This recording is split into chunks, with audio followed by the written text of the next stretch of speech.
My daughter-in-law offered me tea with a friendly smile, but a strange smell told me not to drink it. I quietly swapped cups with her mother, and 10 minutes later, there was shouting in the house. Before we continue, please subscribe to the channel and let us know where you are listening in the comments. The phone rang while I was reviewing expense reports for a client in Wilmington. Third quarter discrepancies, the usual creative accounting that people thought I wouldn't catch.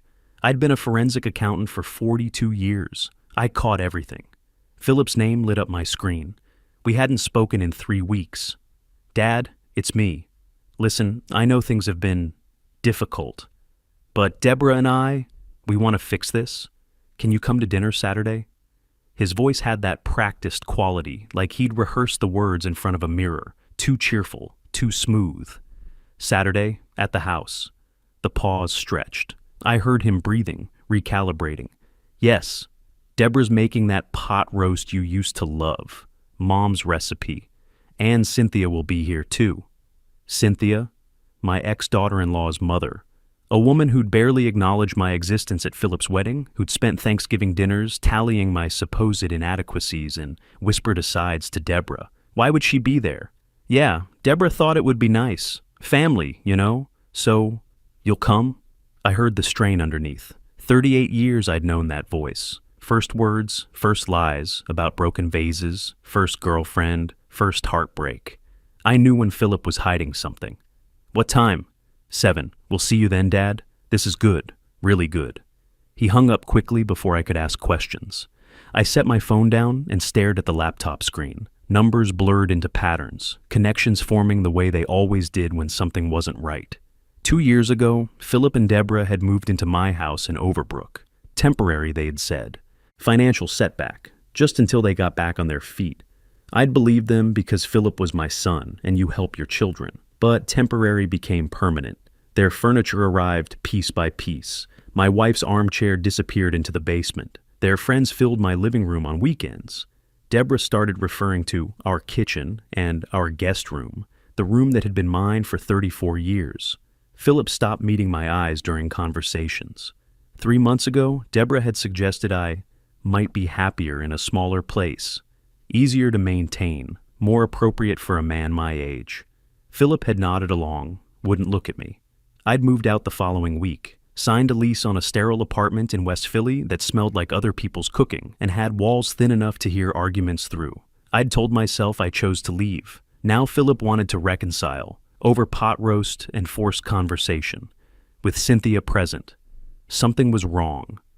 I opened my banking portal, something I hadn't examined thoroughly in months. My consulting income deposited regularly. Pension payments arrived on schedule. But scanning backward through recent weeks, my eye caught irregularities. 3 ATM withdrawals, $2,800 each. Different locations across Philadelphia, all within the past 8 weeks. I hadn't made those withdrawals. My card had never left my wallet. I checked. Still there, tucked behind my driver's license where it had been for years. Someone had accessed my account. Someone who knew my PIN, who could move money in amounts small enough to avoid immediate flags. Someone who'd had access to my financial information when we all lived under the same roof. I photographed each transaction on my phone, created a folder on my desktop labeled Financial Review, March 2025. Saved PDFs of the statements, highlighted the suspicious entries in the yellow. Then I called my bank's fraud department. I'm calling to understand your process for reporting unauthorized transactions. The representative's voice brightened with procedural efficiency. Has there been fraudulent activity on your account, sir? I'm gathering information first. What documentation would I need? Police report, signed affidavit, account review with our investigative team. Thank you. I'll call back if needed. I hung up before she could ask more questions. I wasn't ready to report it yet, not until I understood what I was dealing with. My mind assembled the pattern the way it did when reviewing corporate fraud cases. Forced cheerfulness, sudden invitation after months of silence, financial irregularities, Cynthia's inexplicable inclusion. They were planning something. I needed to see it for myself. Saturday evening, I dressed in slacks and a button-down shirt. Checked my phone battery, fully charged. Slipped it into my pocket where I could access the recording function quickly if needed. The drive from my apartment to Overbrook took 18 minutes. I knew because I'd timed it unconsciously, the way you time familiar routes without meaning to. Streets I'd driven for decades now felt foreign, like traveling through someone else's neighborhood. I parked across from the house, my house. The one I'd bought in 1987 with money saved from my first accounting firm, where I'd raised Philip, buried my wife, spent 67 years of accumulated life. Lights glowed in the living room and kitchen, 3 cars in the driveway, Philip's Accord, Deborah's Lexus, an unfamiliar silver sedan, Cynthia's probably. I sat in my car for a moment, watching shadows move behind curtains. Deborah passed the front window, gesturing with her hands the way she did when organizing something. My stomach tightened. I locked the car, checked my phone one more time, and walked toward my own front door like a stranger arriving at a crime scene. I rang the doorbell, my own doorbell. But walking in unannounced felt wrong now, like trespassing. Deborah answered with a smile so bright it looked rehearsed. "Abner, come in, come in. We're so happy you came." "Deborah." I stepped inside and stopped. The entryway had been repainted, pale gray instead of the cream my wife had chosen. The console table where we'd kept mail was gone, replaced with some modern piece that looked expensive and uncomfortable. The house looks different. Just some updates, making it more homey. "Philip, your father's here." Philip emerged from the kitchen, wiping his hands on a towel. He approached for a hug that felt obligatory, his arms barely touching my shoulders. "Dad, good to see you." "Philip." Cynthia sat in the living room, wine glass already half empty, legs crossed. She gave me a nod that barely qualified as acknowledgement. The smell of pot roast drifted from the kitchen. My wife's recipe, the one she'd perfected over 15 years, written on an index card in her careful handwriting. That detail stung more than the repainted walls. "Dinner's almost ready," Deborah announced, her voice too loud for the space. "Let's sit down." The dining room table, my table, had been set with unfamiliar placemats, 4 settings arranged with deliberate symmetry. I took the chair Deborah indicated, the one facing the kitchen doorway. Philip sat across from me. Deborah positioned herself at the head, where I used to sit. Cynthia took the remaining seat, closest to the wine bottle. Deborah served the pot roast with theatrical flourish, narrating each action. "I hope I did the recipe justice. Philip said you loved it." I nodded, said nothing. The conversation started with pleasantries that felt like an interrogation disguised as concern. "So Abner, how's the apartment working out? Is it enough space?" "It's sufficient." "Managing the bills okay? We know rent can be challenging on a fixed income." "I'm managing fine." Cynthia leaned forward, wine glass tilting slightly. "Must be hard at your age, starting over. Learning to cook for yourself again, doing your own laundry." "I've been doing my own laundry since 1976. Philip cut his pot roast into tiny pieces, fork scraping against plate in rhythmic intervals. His eyes stayed down, focused on his food with unusual intensity. When I mentioned my consulting work was steady, he glanced at Deborah. Just a flicker, but I caught it. Deborah smiled and steered the conversation again. "Philip and I were just talking about how important it is to have things in order. You never know what can happen." She dabbed her mouth with her napkin. "A friend of mine from book club, her father died without a will. Intestate, they call it. Such a mess for the family. Took years to sort out." My forensic instinct screamed. This wasn't subtle. This was reconnaissance. "We just want to make sure you're taken care of, Dad." Philip's voice sounded hollow. The irony wasn't lost on me. Cynthia nodded along, glass now empty. "Deborah's right. At our age, we have to think about these things, get everything documented." "My affairs are in order." "But when was the last time you reviewed it?" Deborah pressed. "Things change. Philip should know your wishes, as your only child." "Philip knows everything he needs to know." I kept my response deliberately ambiguous, watching them process the statement. Deborah's smile tightened. Philip's fork paused mid-cut. After dinner, Deborah waved away my offer to help clear the table. "You relax, you're our guest." But I persisted, standing and gathering my plate, following Philip toward the kitchen. I wanted to observe, to hear. Deborah and Cynthia stood near the sink, voices low. Philip loaded the dishwasher with mechanical precision, not looking at me. I positioned myself near the pantry, partially obscured by the open door, setting plates down slowly. Then I heard it. Deborah's voice, quiet but clear. After this, everything will be ours. 1 week, maximum. My hands stopped moving. Cynthia responded, "You're sure about the dose? No mistakes?" "Mother, I've researched this for months. It'll look natural. Old man, heart problems, no one questions it." The room tilted. My hand gripped the counter edge. 1 week. They'd given me 1 week to live. The dinner wasn't reconciliation. It was reconnaissance. Checking if I'd updated my will, how isolated I was, whether anyone would investigate. Philip appeared in the doorway. For a split second, our eyes met. He saw me standing there, saw something in my expression. Did he know I'd heard? I turned away immediately, picked up plates with steady hands I didn't feel, kept my face neutral. "Dad, you okay?" "Fine. Just looking for where you keep the trash bags now." My voice came out remarkably controlled. I walked back to the living room, my mind racing. Every instinct said, run, call the police. But I'd spent 4 decades building fraud cases.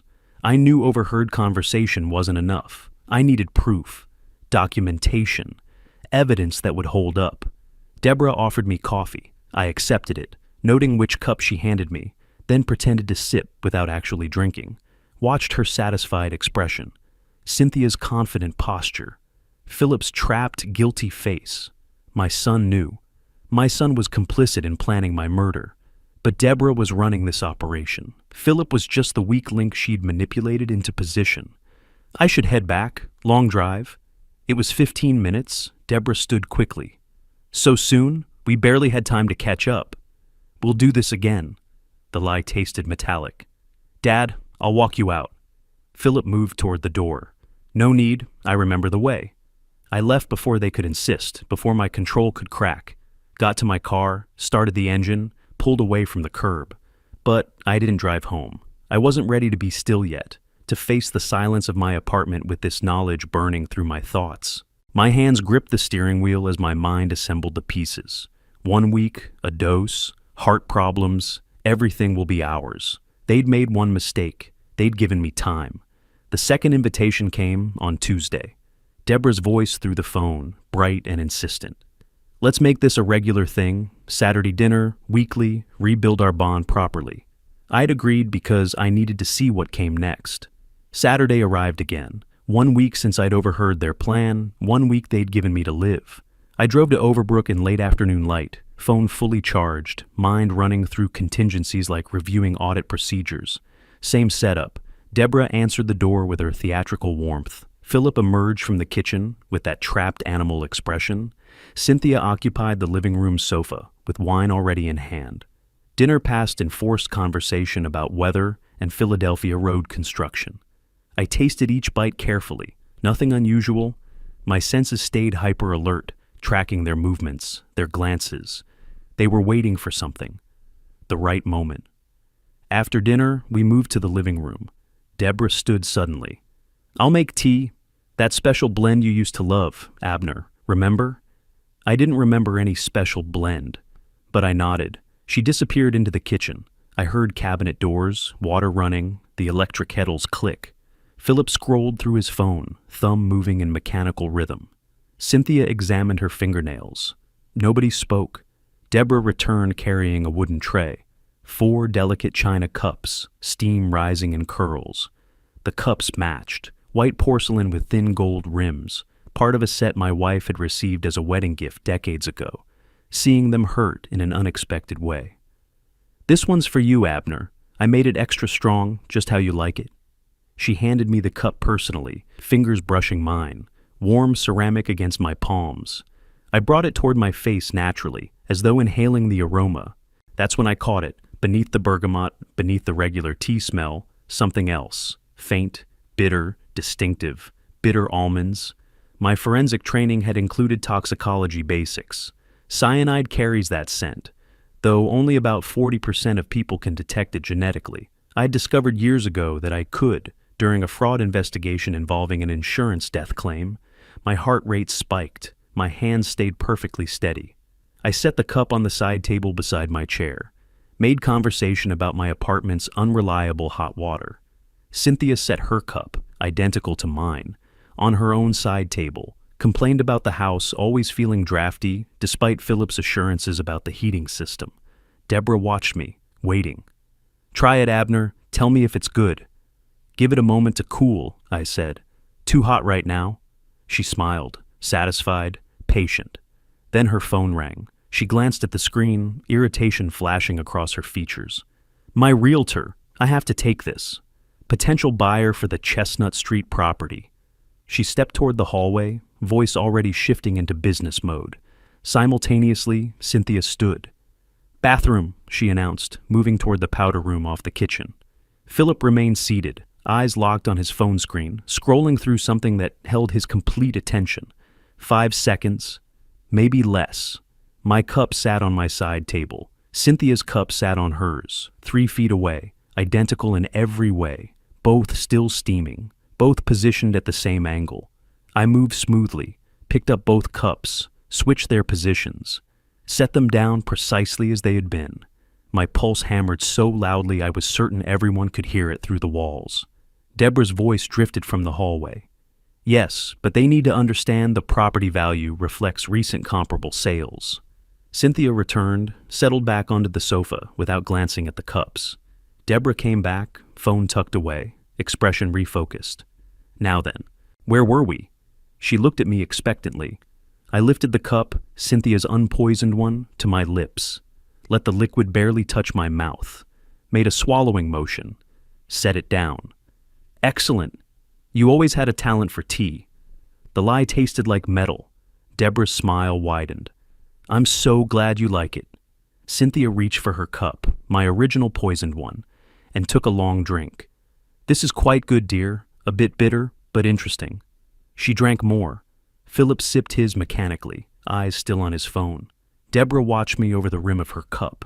I tracked the seconds internally, made conversation about apartment plumbing, how the superintendent never answered calls promptly. Safe, boring topics that required minimal attention.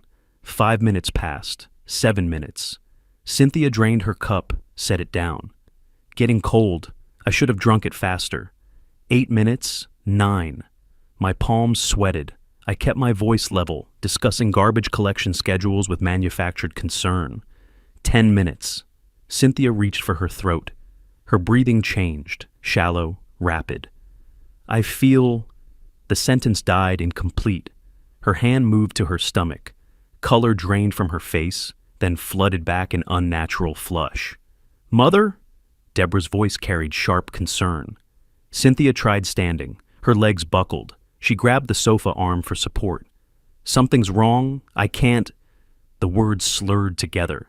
Then pain hit her. I watched it travel across her features, shock, then agony. She gasped, a horrible rasping sound that filled the room.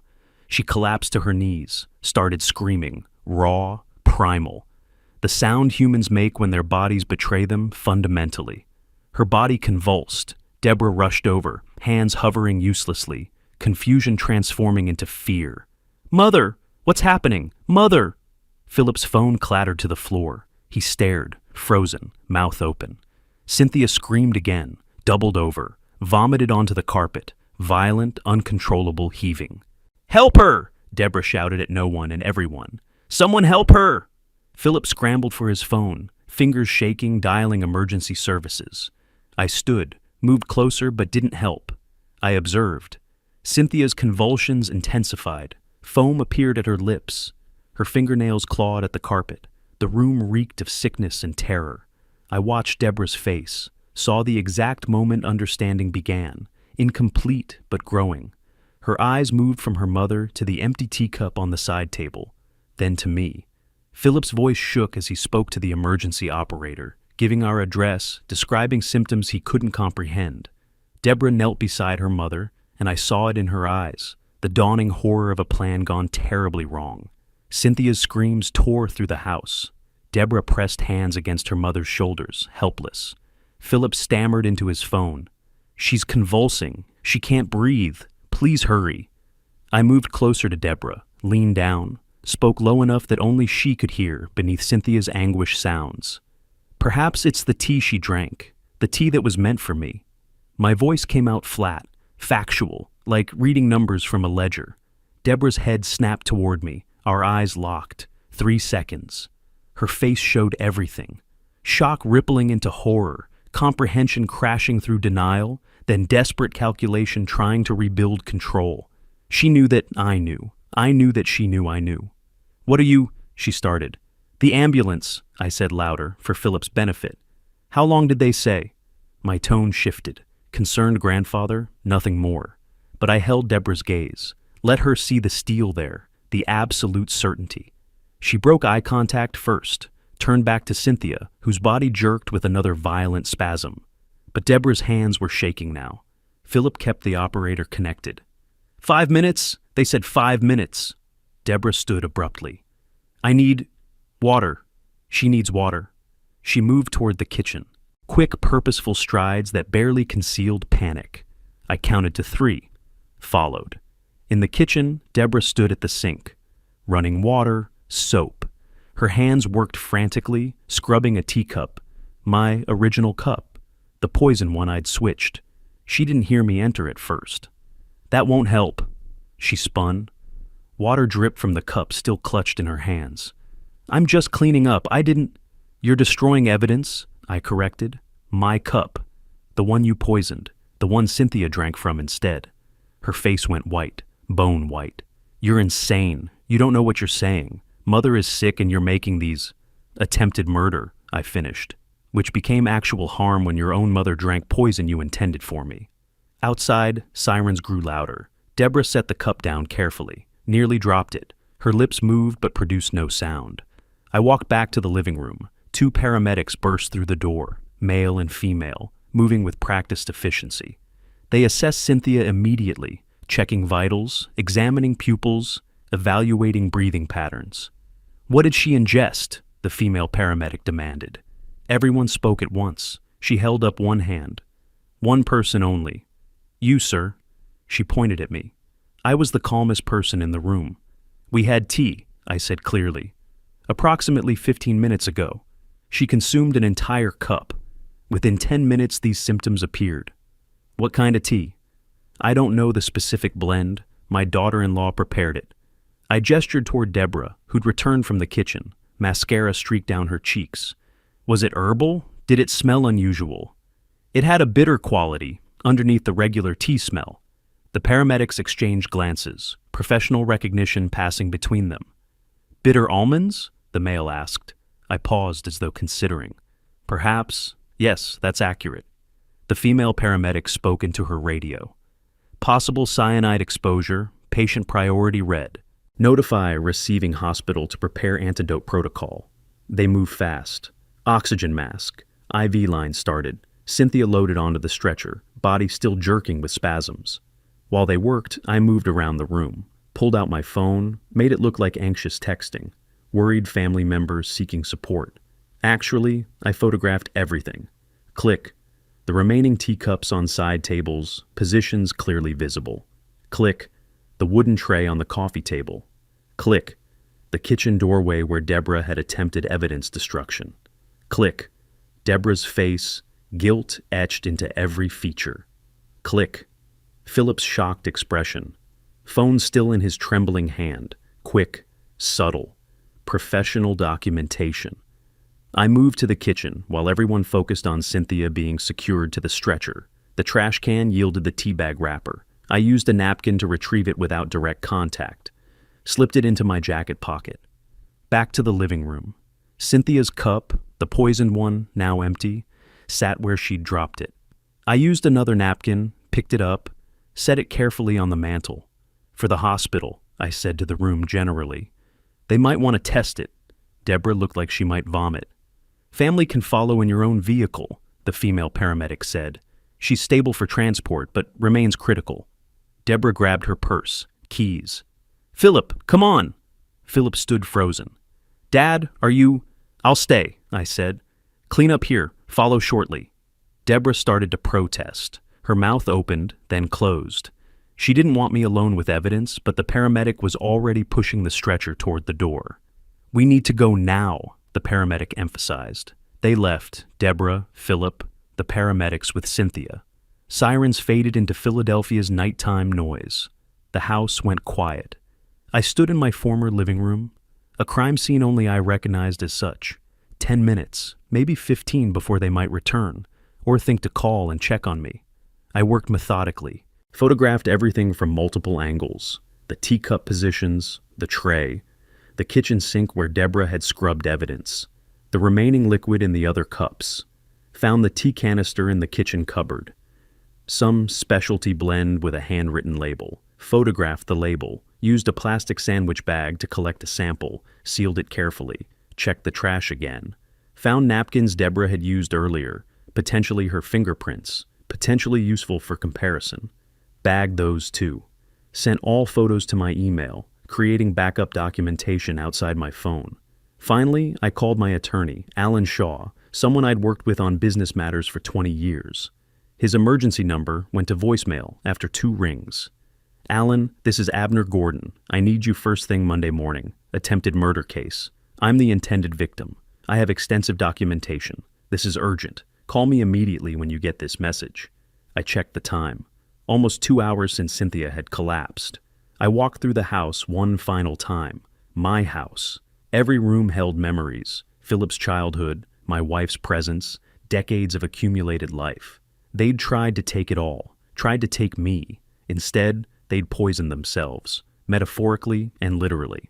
I collected my evidence, checked that nothing was missing, turned off lights in the kitchen and living room, leaving only the hallway light burning, locked the front door behind me, still had my key despite everything. The night air hit cold and clean. My car sat where I'd parked it, ordinary and patient. I drove away slowly, carefully, pockets full of evidence, phone full of photographs, mind full of plans. In the distance, sirens still wailed. Philadelphia never really sleeps, neither would I. Not until this was finished. Monday morning arrived with gray skies and the smell of rain, 3 days since the poisoning. I drove to the police station on Hunting Park Avenue, parking in the visitor lot beside patrol cars and unmarked sedans.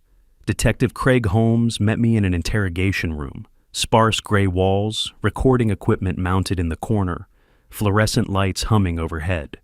He was mid-40s, methodical expression, skeptical by profession. Mr. Gordon, thank you for coming in. I understand Saturday night was traumatic. I settled into the metal chair across from him. It was eventful. The hospital confirmed Mrs. Reynolds ingested ethylene glycol, antifreeze, potentially lethal dose. He watched my face carefully. We're treating this as attempted murder. Someone attempted murder, I agreed, just not on her. Holmes leaned back. Walk me through the evening, everything you remember. I did. Chronologically, precisely. The way I'd present findings in a fraud deposition. The dinner invitation, who prepared the tea, the specific cup handed to me, the bitter almond scent I'd detected. You're very detailed, Holmes observed. Forensic accountant. Details are my profession. I'm trained to observe and document. And you believe this tea was meant for you? I don't believe, detective. I know. I opened the folder I'd brought, slid photographs across the table, cup positions on side tables, the tea tray, the kitchen where Deborah had been washing dishes during the medical emergency. I collected these Saturday night after the ambulance left. Holmes's expression sharpened. You collected evidence from a potential crime scene? My house, my property. And yes, I preserved what I could before it disappeared. I produced more items, the teabag wrapper in a plastic bag, napkins that might carry fingerprints, photos of Deborah's stricken face when I'd accused her in the kitchen. My daughter-in-law washed one cup while paramedics were working, the cup originally given to me. Why would someone wash dishes during a medical emergency? Holmes examined everything silently. Minutes passed. He picked up one photograph, set it down, picked up another. You switched the cups. Statement, not question. I considered my response. I suspected something was wrong with mine. I made a choice to protect myself. To let Mrs. Reynolds drink poison instead?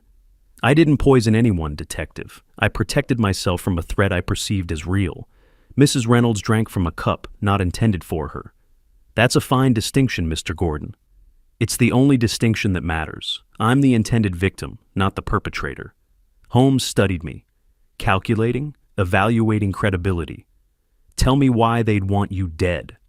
I explained the situation. Philip and Deborah living in my house for 2 years, claiming financial hardship.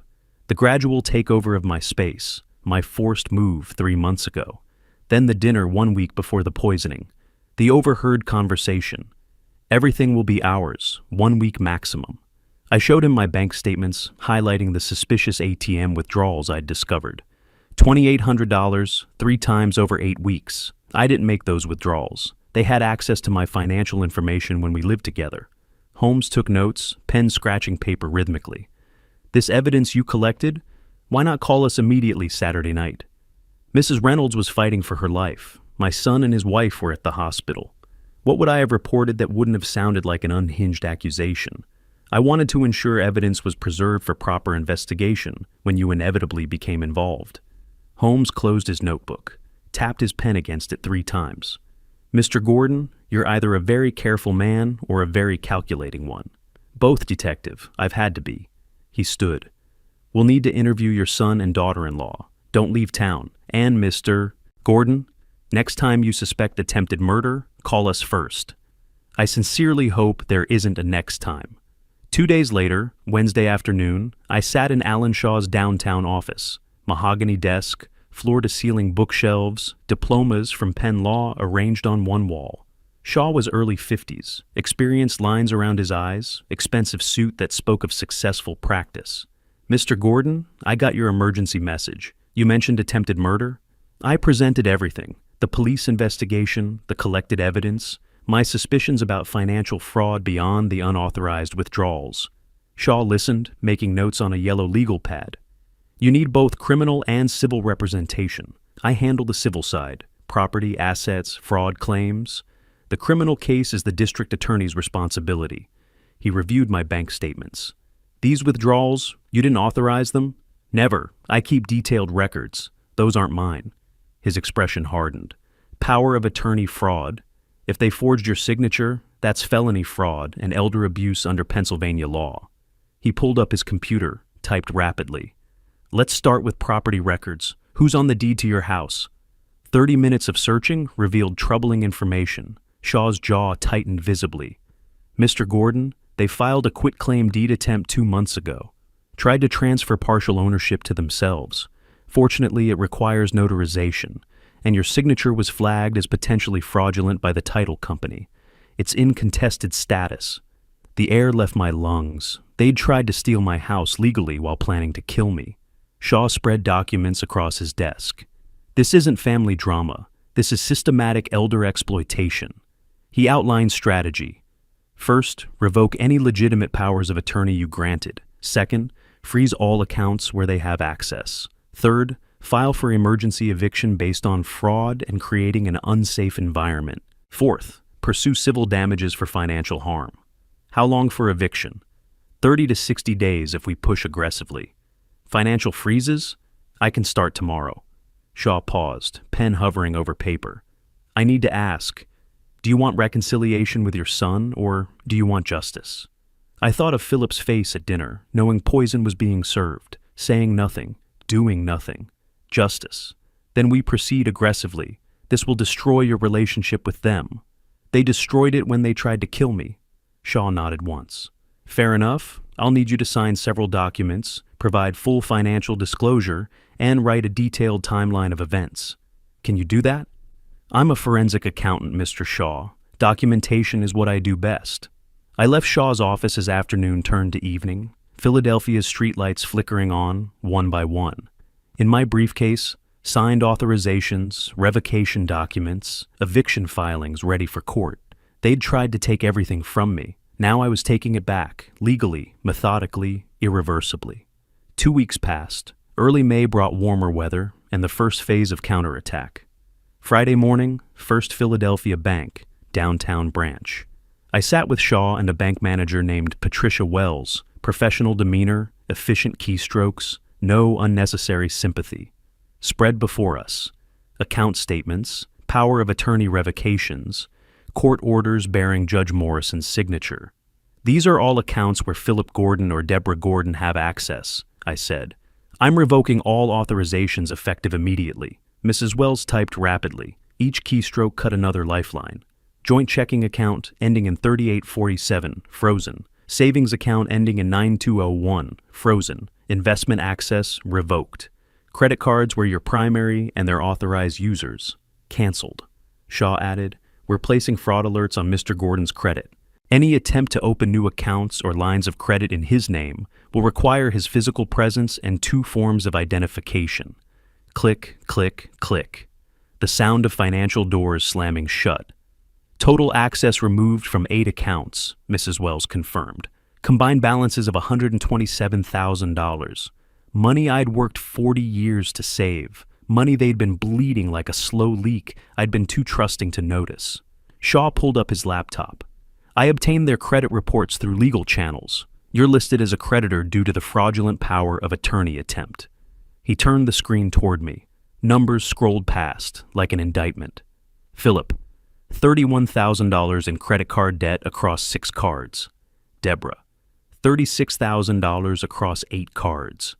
Joint personal loan, $15,000, 3 months behind on payments. I stared. I estimated maybe $40,000 total. There's more.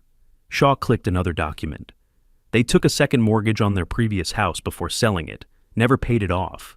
That's another $43,000 in debt collection. Total combined debt, approximately $125,000. The number hit like a physical blow. And their income, Shaw continued. Philip's salary, $78,000 annually. Deborah's real estate commissions, roughly $45,000 last year, but down to $12,000 this year. They're underwater, Mr. Gordon, drowning financially. Your house and your money were their only escape route from bankruptcy. The motive crystallized completely, not just greed, desperation. We moved to the courthouse. Shaw handed me a thick stack of papers. Emergency eviction petition based on 1. Fraud and misrepresentation to gain occupancy. 2.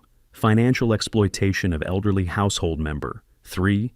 Creating an unsafe living environment related to ongoing criminal investigation. He passed forms to the clerk. Official stamps descended. Filed. Pennsylvania law allows expedited hearings in elder abuse cases. We're requesting 2 weeks instead of standard 30 days. Judge Morrison is assigned. She's tough on exploitation. The clerk handed back copies. They'll be served within 48 hours, 7 days to respond or vacate. I signed final authorizations. My house. They'd invaded it, occupied it, nearly stolen it.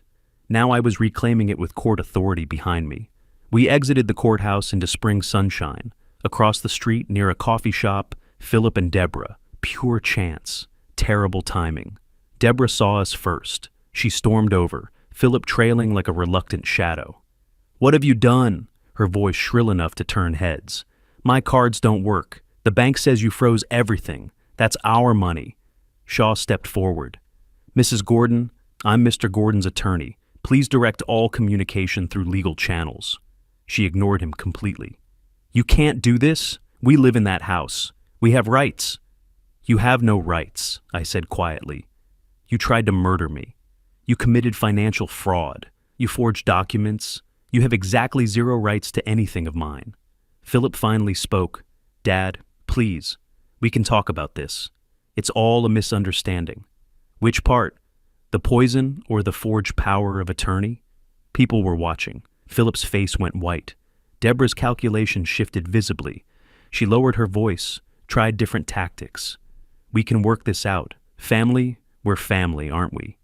You stopped being my family when you served me poison tea." Shaw interceded. "Mr. Gordon, let's go. Don't engage further." We walked away. Behind us, Deborah's voice rose again, cursing loudly enough that pedestrians gave her space. Shaw muttered, "That'll look great when we present it to Judge Morrison." Late afternoon, my apartment phone rang. Detective Holmes. "Mr. Gordon, development in your case. Mrs. Reynolds is conscious and coherent. We interviewed her this morning."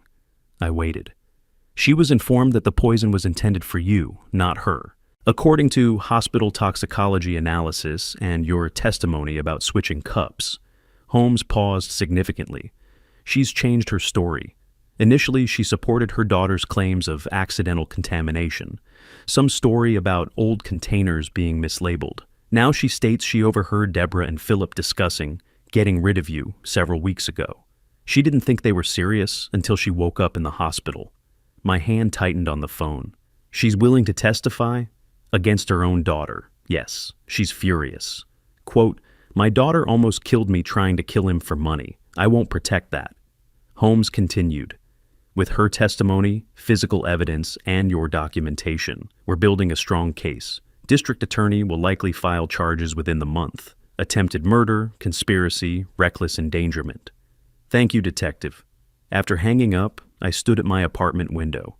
Evening traffic streamed through Philadelphia's streets, red taillights flowing like blood through veins. Cynthia Reynolds, who'd sat in my living room with disdain dripping from every word, who'd been complicit in planning my murder, was now testifying against her own daughter, not from conscience, from self-preservation. She'd been the unintended victim and couldn't forgive that. I didn't need her forgiveness. I just needed her testimony, my accounts secured, my house being reclaimed, their debt exposed, Cynthia's testimony locked in. The first strike had landed precisely as planned. But this was only the beginning. 3 weeks passed. Late May brought warmer weather and a legal envelope that changed everything. Tuesday afternoon, I sat at my dining table sorting mail, bills, advertisements, credit card offers I'd been declining for years. Then the envelope from Brennan and Associates, a law firm I recognized for aggressive tactics and questionable ethics. Inside, a petition for guardianship and conservatorship. Philip Gordon, petitioner, seeks appointment as guardian over Abner Gordon, respondent, due to alleged cognitive impairment and inability to manage financial affairs. The words blurred. My son. My own son claiming I was mentally incompetent.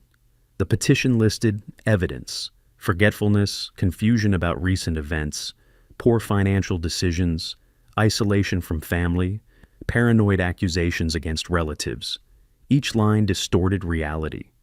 My careful documentation became obsessive behavior. My apartment became proof of inability to maintain his home. My fraud allegations became paranoid delusions about family theft. Court date, July 7th. 3 weeks away. My hands shook. The first time since this began. Not from fear, from rage so pure it felt like electricity through my bones. They'd tried poison. Now they'd try to destroy my credibility, my autonomy, my very mind. The phone calls started the next day. Margaret Chen, a colleague from my forensic accounting days. "Abner, I heard from Deborah that you've been having difficulties, memory issues. She seemed very concerned about you." Her tone carried careful pity. "Margaret, they tried to poison me. There's a police investigation. This guardianship petition is retaliation." "That sounds quite elaborate, Abner. Are you sure you're remembering everything correctly? Sometimes as we age, I have documentation, police reports, attorney representation. Does that sound like dementia?" Uncomfortable pause. "I hope you're getting proper help, Abner. I am, from lawyers, not caregivers." She made excuses, ended the call quickly. Then Robert Walsh from my consulting network. "Someone mentioned you're involved in family legal issues, competency questions. I'm afraid we'll need to pause your contract until this resolves. Liability concerns." They were believing her. Deborah was systematically poisoning every professional relationship I had. I called Shaw. "She's found a psychiatrist willing to testify I have dementia. Dr. Marcus Brenner. Ever heard of him?" Typing sounds. "Brenner, interesting. He had privileges suspended in New Jersey 3 years ago for providing favorable evaluations in exchange for payment. He's borderline fraudulent." She paid him. "Undoubtedly. We can discredit him thoroughly." That evening, I sat alone. The apartment felt smaller, emptier than usual. I was 67 years old. My son wanted me declared incompetent. Former colleagues doubted my mind. People I'd worked with for decades questioned my judgment. For perhaps 5 minutes, a thought crept in. What if they're right? What if my judgment is impaired and I can't recognize it? I looked at my reflection in the darkened window. Old man, alone, fighting his own family. Then my training reasserted itself. I deal in facts, not feelings. Fact. I successfully identified financial fraud through detailed analysis. Fact. I collected admissible evidence that police accepted. Fact. I navigated complex legal processes without confusion. Fact.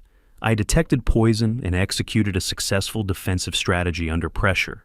These aren't actions of someone with dementia. My mind is sharp. They're trying to make me doubt myself. It won't work. Next morning, I began systematic documentation of my competency. First appointment, Dr. Rachel Okonkwo, neuropsychologist at Penn Medicine. 4 hours of comprehensive cognitive testing. Memory, reasoning, executive function, problem solving, spatial awareness.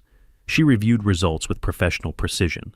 Mr. Gordon, your scores place you in the superior range for your age group. Memory is excellent. Executive function is strong. No indication of cognitive impairment whatsoever. She provided a detailed written report. 17 pages of test results, percentile rankings, clinical observations. Second appointment, Dr. James Patterson, geriatric psychiatrist. 2-hour interview covering mental status, mood, judgment, daily functioning, decision-making capacity. You're cognitively intact, Mr. Gordon. No evidence of dementia, delirium, or impaired decision-making capacity. Your financial and legal actions demonstrate excellent judgment under difficult circumstances. Another comprehensive report. Third appointment, Dr. Sarah Kim, general physician. Complete medical workup, blood tests, brain imaging, neurological exam. Excellent health for 67. Blood pressure normal, no neurological concerns. MRI shows age-appropriate brain structure with no abnormalities. 3 independent doctors, 3 unequivocal conclusions. Completely competent. I met with Shaw, bringing all medical reports. He reviewed them with visible satisfaction. This is bulletproof. 3 independent specialists, comprehensive testing, no conflicts of interest. Their hired psychiatrist against our 3 legitimate doctors? No contest. We prepared strategy. Shaw would subpoena Dr. Brenner's disciplinary records from New Jersey. We'd present my recent consulting work, complex financial analyses requiring sophisticated cognition. We'd demonstrate my successful evidence collection and legal navigation. They're arguing you're incompetent while you're simultaneously outsmarting them legally, Shaw observed. The contradiction is fatal to their case. I want to testify, I said. I want to explain everything directly to the judge. Shaw hesitated. Risky. Opposing counsel will try to trip you up, make you seem confused or disoriented. Let them try. I've given expert testimony in fraud cases for 20 years. I know how to handle cross-examination. Shaw nodded slowly. Then we prepare you thoroughly, make you unshakable.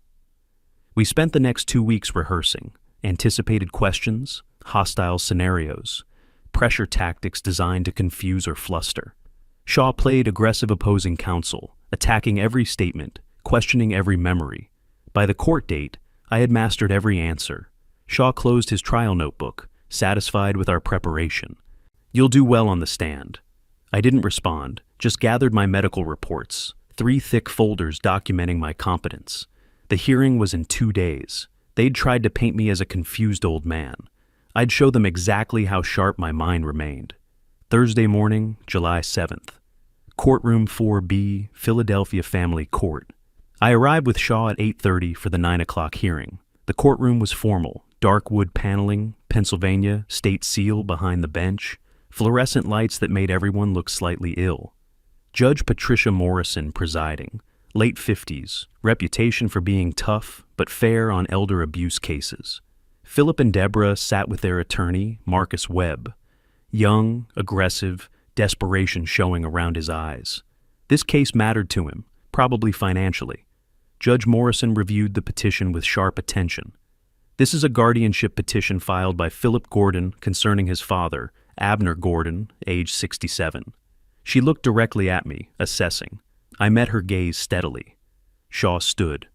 Your Honor, this petition is retaliatory. Mr. Philip Gordon and his wife face criminal charges for attempted murder and financial fraud against the respondent. This guardianship claim is a transparent attempt to discredit the victim. Webb objected immediately. Baseless accusations. My clients are concerned about an elderly man making erratic decisions, accusing family members of imaginary crimes. Judge Morrison raised one hand. I'm aware of the ongoing police investigation. Continue, Mr. Shaw. The battle lines were drawn. Shaw called Dr. Rachel Okonkwo as first witness. She took the stand, credentials impeccable, 20 years at Penn Medicine, dozens of publications, expert in cognitive assessment. Shaw walked her through my evaluation. I administered comprehensive neuropsychological testing, memory, executive function, reasoning, problem solving. Mr. Gordon scored in the superior range for his age cohort. She presented test results, percentile rankings, numbers that spoke louder than opinions. In my professional opinion, Mr. Gordon shows no signs of cognitive impairment, dementia, or diminished capacity. His performance demonstrates intact higher-order cognition. Webb cross-examined. Doctor, couldn't someone with early dementia still perform well on structured tests? Not at this level of sophistication. Mr. Gordon's performance requires robust mental capacity that early dementia would degrade. Webb tried another angle. Could stress cause someone to seem competent when they're actually impaired? Dr. Okonkwo's response was measured, devastating. Stress doesn't create superior cognitive performance. If anything, it reveals deficits. Mr. Gordon is functioning at a high level under extraordinary stress. That demonstrates robust mental capacity, not impairment. Dr. Patterson testified next, then Dr. Kim. 3 independent experts, unanimous conclusions. Judge Morrison took notes throughout, expression unreadable. Shaw called me to the stand. I was sworn in, settled into the witness chair, with composure developed through decades of expert testimony. This was familiar territory, presenting facts, defending analysis, maintaining credibility under pressure. Shaw led me through the narrative chronologically, the overheard conversation, the poisoned tea, the cup switch, evidence collection, discovering the financial fraud. I spoke clearly, precisely. I noticed unauthorized withdrawals totaling $8,400. When I investigated, I found a forged power of attorney dated February 15th, 2 months before the poisoning incident. I referenced dates, account numbers, specific amounts without consulting notes, my memory on full display. Then Webb's cross-examination. Mr. Gordon, isn't it true you've become isolated from friends and family? I moved out after discovering financial fraud. That's prudent self-preservation, not social dysfunction. You claim your son tried to murder you. Doesn't that sound extreme?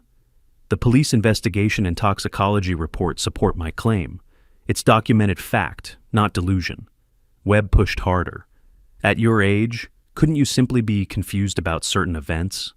I'm 67, counselor, not 97. My age doesn't diminish my ability to recognize attempted murder.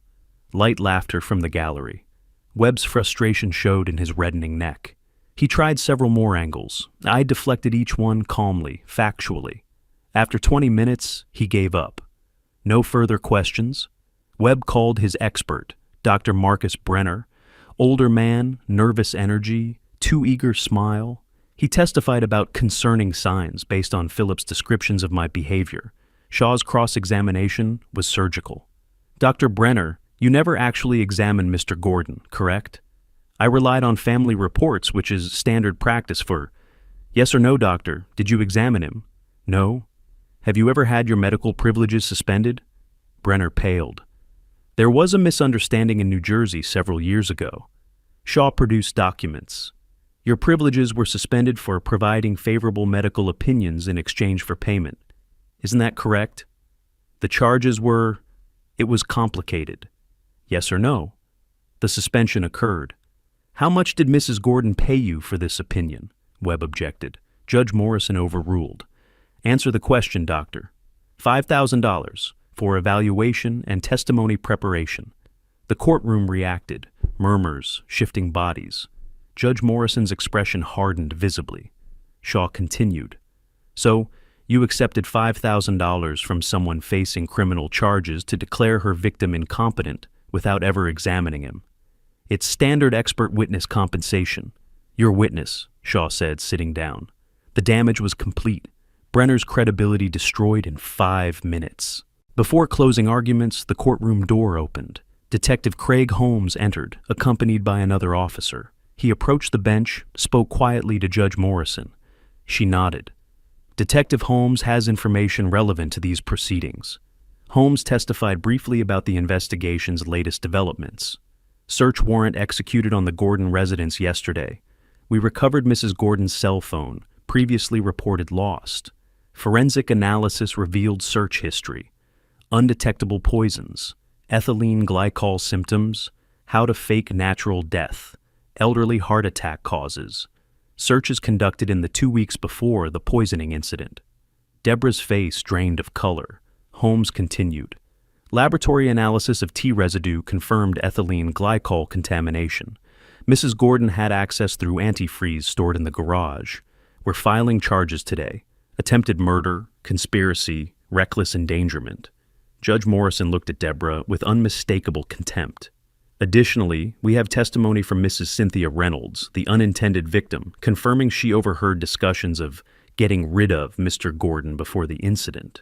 The judge's gavel came down. Officers, please take Mrs. Deborah Gordon into custody. Deborah stood, panicking. This is insane. I didn't... Mr. Philip Gordon, you're also under arrest for conspiracy and accessory to attempted murder. The courtroom erupted. Officers moved forward with handcuffs. Philip looked at me, mouth working soundlessly. No words came. I watched, expressionless. They'd made their choices. Served me poison. Forged my signature. Tried to have me declared incompetent. Every consequence they now faced, they'd earned.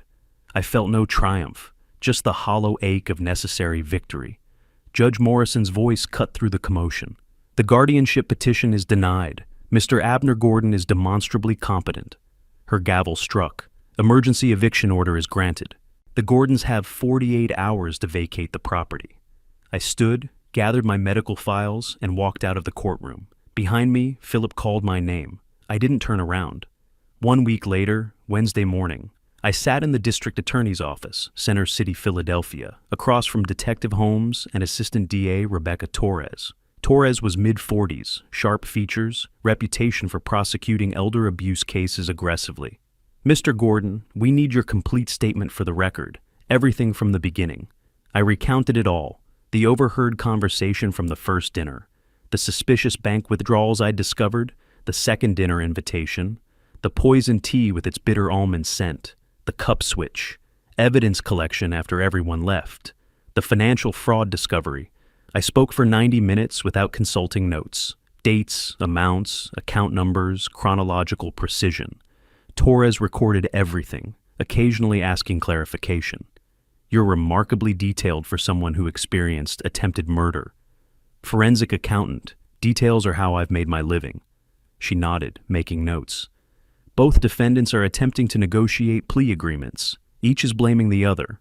Mrs. Gordon claims it was Mr. Philip Gordon's idea, that he pressured her because of desperation about money. He claims he didn't know about the poison until after his mother-in-law's hospitalization. My expression didn't change. They're both guilty. The evidence proves it. We agree. Torres slid documents across the table.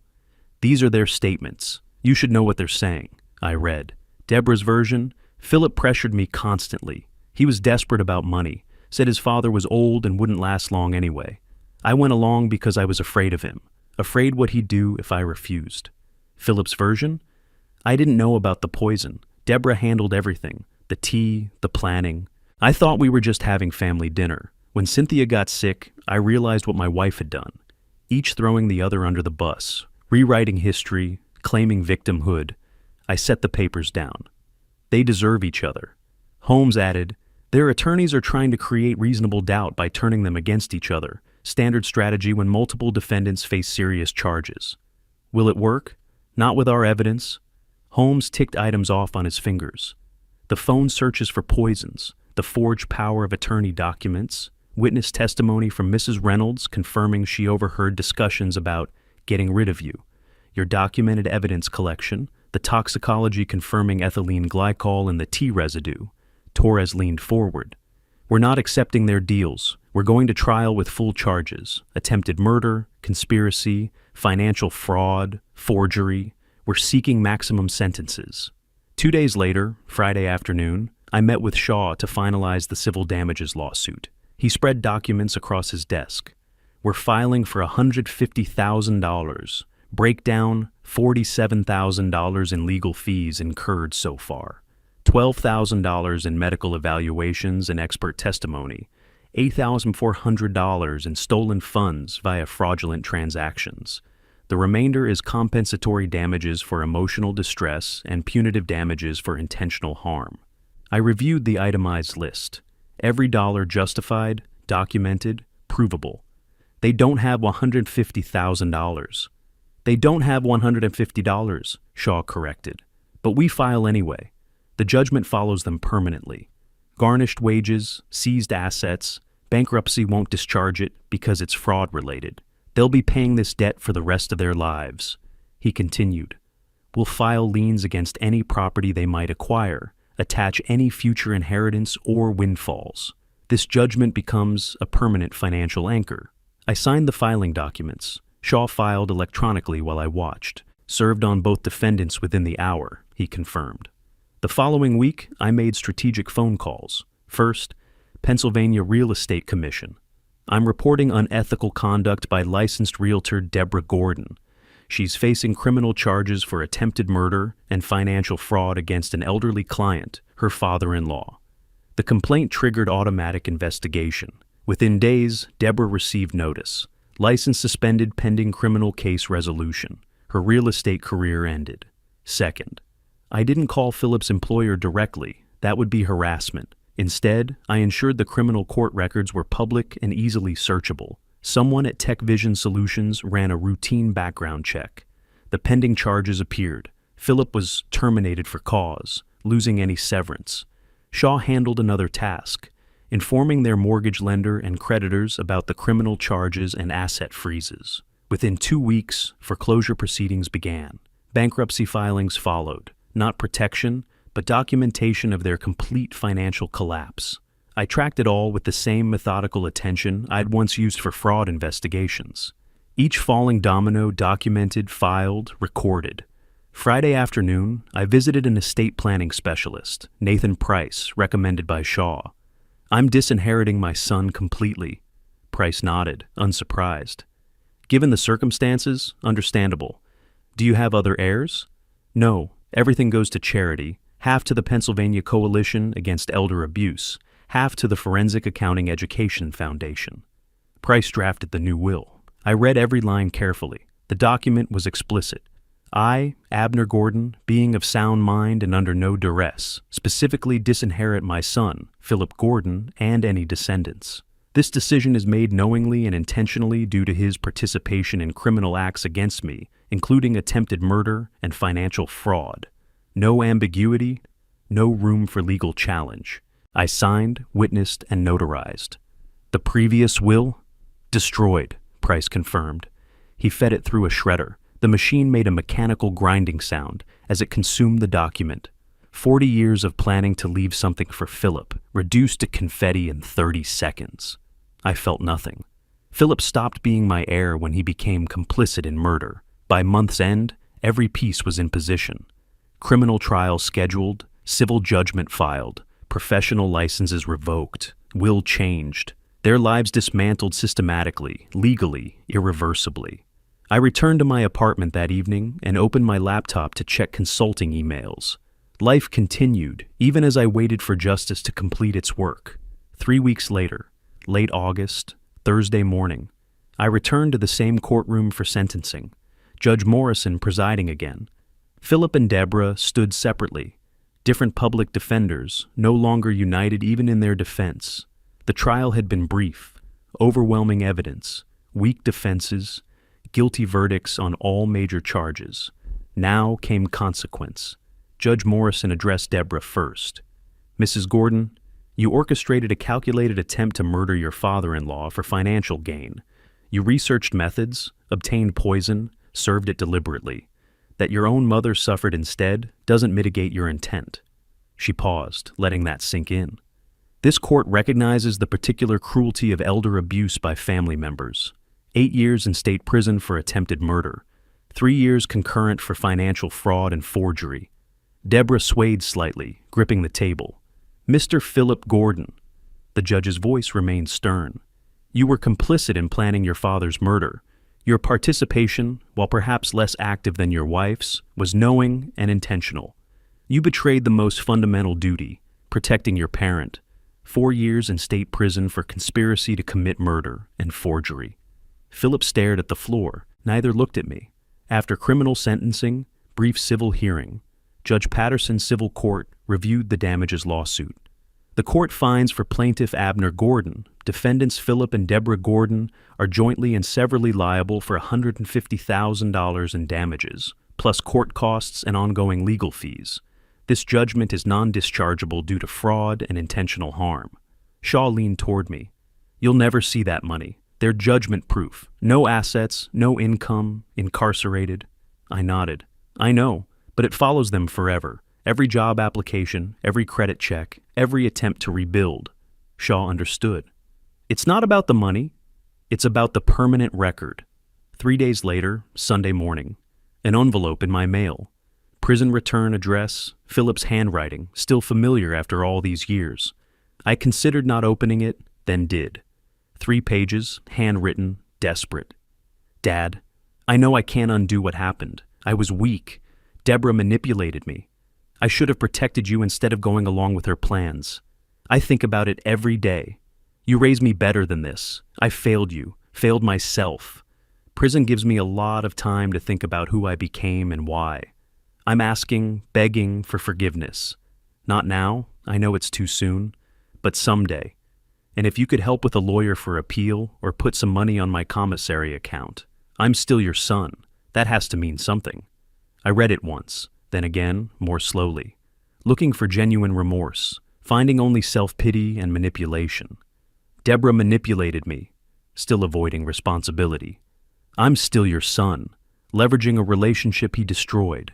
The appeal for money confirmed it, still trying to extract from me.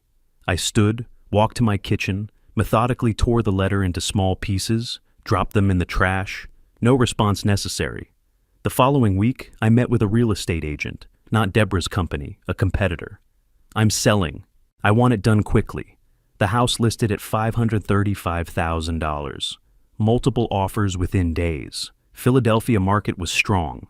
I accepted $537,000, all cash, closed in 2 weeks. I walked through the empty house one final time. 43 years I'd lived here. Raised Philip in these rooms. Mourned my wife here. Then was invaded. Betrayed. Nearly murdered here. Too many ghosts, both good and bad. The new owners were a young family, excited, planning renovations.